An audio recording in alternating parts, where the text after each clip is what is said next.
For environment and ecology, NCERT is not a very comprehensive source. So, can you say something that can break this myth? Well, you're absolutely right, Chiranjeev. There is no single NCERT which is titled environment as such. NCERT is on, let's say, polity and geography and history. The case is not so with environment. That's all about NCERT and UPSC. Is there any requirement to go for courses outside NCERT books? Main source which I would refer to in NCERTs is the 3 chapters on ecosystems and ecology, which is in class 12th biology NCERT.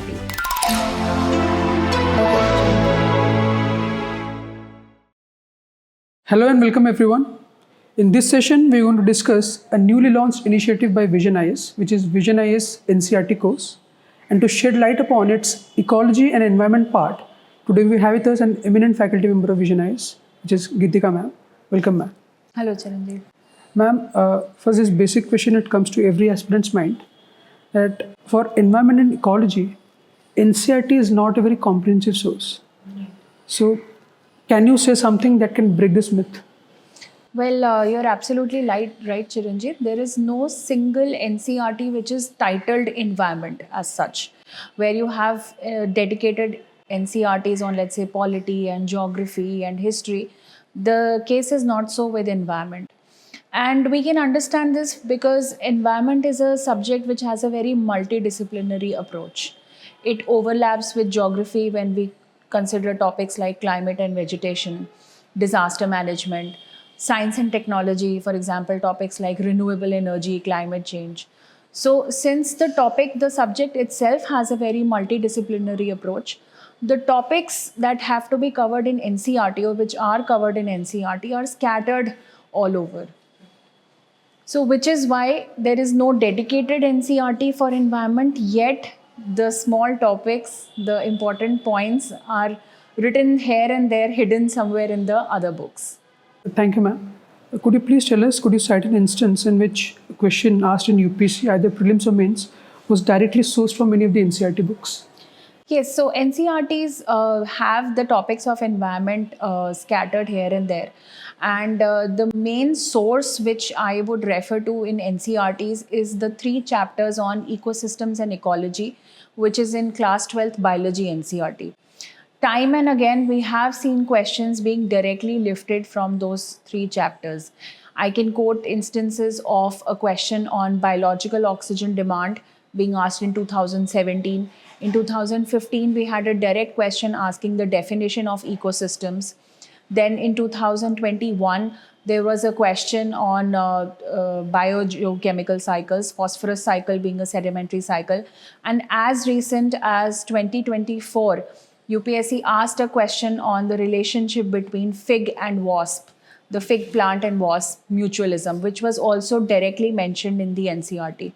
So we have ample number of examples where we can see that the small information, bits of information that are mentioned in the NCERT, even if in the form of an example or the information given in boxes or diagrams, are being directly lifted by UPSC and asked in the form of a question, especially in prelims.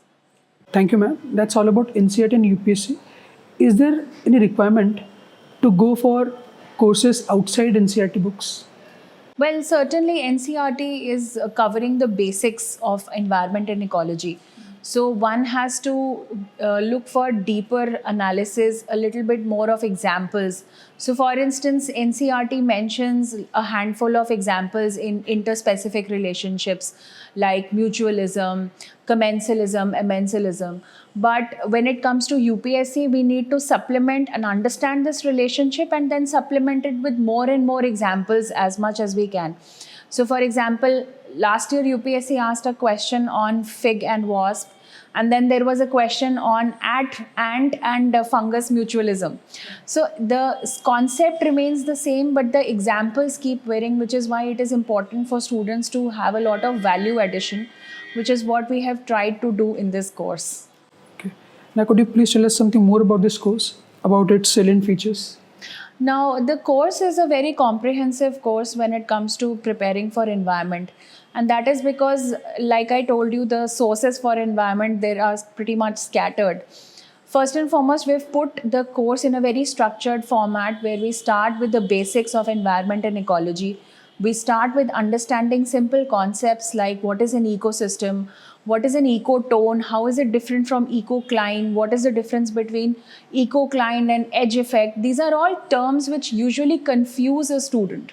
We've tried to keep them in a very structured format with some MCQ practice within the class itself so that there is conceptual clarity and confusion clearance. Second thing is we have tried to cover all the smaller examples that are given in the NCERT, which are very important from UPSC perspective. So the student will not have to look for different sources, will not have to flip pages. So if there is an example of mutualism, if we are discussing, for instance, mutualism or commensalism, as many as examples with pictures, with diagrams of different species, how it works, it has been given in the course. Third thing is the overlapping nature of environment, such as it has with geography. So we have covered different types of ecosystems. Tundra, taiga biome, and not just the biome and their characteristics, but also what are the different kinds of species that are found there and what are some of the adaptations that the species undertake.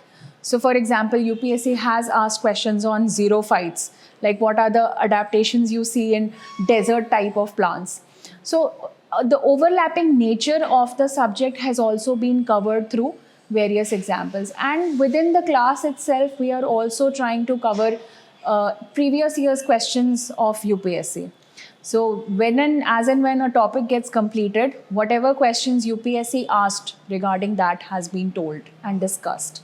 And in addition to that, of course, what comes in very handy is when the structure or the approach to a particular topic is decided and discussed by the faculty. So for instance, in the topic of pollution, sometimes students are unable to understand how and what is the scope of the topic. So we have told the students that pollution has to be studied from the sources point of view, that if you are talking about X pollutant, let's say carbon dioxide or sulfur dioxide, then what are the different questions that can be framed from that? So what are the major sources of sulfur dioxide? Or it can be an industry based, so what are the different pollutants that come from thermal power plants? So in that way, there is one topic which can be seen from different dimensions, and that is what has been comprehensively covered in these classes, so that the student understands what is given in NCERT in a very simple format can be twisted by UPSC and asked in a little complicated way. And that's what we train the students for through this course, that how NCERTs have to be covered in a more comprehensive manner. Thank you so much, ma'am, for walking us through the details of the course. Now, dear students, I know there must be a lot of confusion when it comes to picking the right source. So this particular course, NCERT course brought to you by Vision Eyes, is the one-stop solution to help you get rid of all the confusion. So get registered. You can get the details from the description below. Thank you.